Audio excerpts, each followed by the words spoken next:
Hello မင်္ဂလာပါအားလုံးပဲဒီဗီဒီယိုထဲမှာတော့ကျွန်တော်တို့ရွှေပြည်ကြီးကအကြောင်းတစ်ကြောင်းရဲ့စူပေးပွဲပုံစံအသစ်လေးကိုပြန်လည်မျှဝေပေးလိုက်ပါတယ်အားလုံးပဲတတိကြည့်လိုက်ကြပါ Let's go ယောက်ျားလေးနှစ်ယောက်ကမျက်နှာတီးတဲ့ကြောက်ရွံ့ကြီးလေးကြားရတယ်ဟိုကောင်မလေးမိန်းကလေးကကြတော့ပါဇိုင်းနေရတက်ချီတော့ပဲစူပြုံးနေတပုတ်ရလှအောင်လို့လားမသိဘူးဟိုကောင်ကထမင်းခွနဲ့မစားရသေးလို့လားဘာဖြစ်နေလို့လဲမသိဘာဘူးနေမသိရုပ်ကြီးကစူပုတ်နေပဲယောက်ျားလေးကမျက်မှန်နဲ့တယောက်ပထမစုကိုဘယ်သူရမှာလဲဒုတိယစုကိုဘယ်သူရမှာလဲကျောင်းဆရာမကြီးကစူပေးပွဲနဲ့ miss ပြိုင်ပွဲမှားတယ်တယောက်လုံးကတော့လက်ရတာတူတယ်ဗျဆိုတော့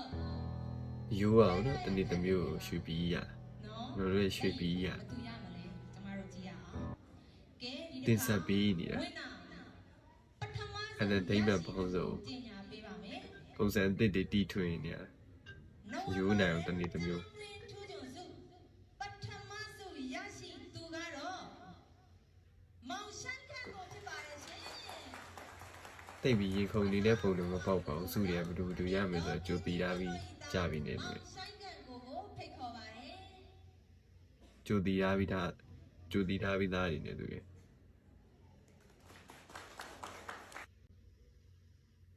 ရွှေပြည်ရဲ့တနေ့တစ်မျိုးမရိုးရတဲ့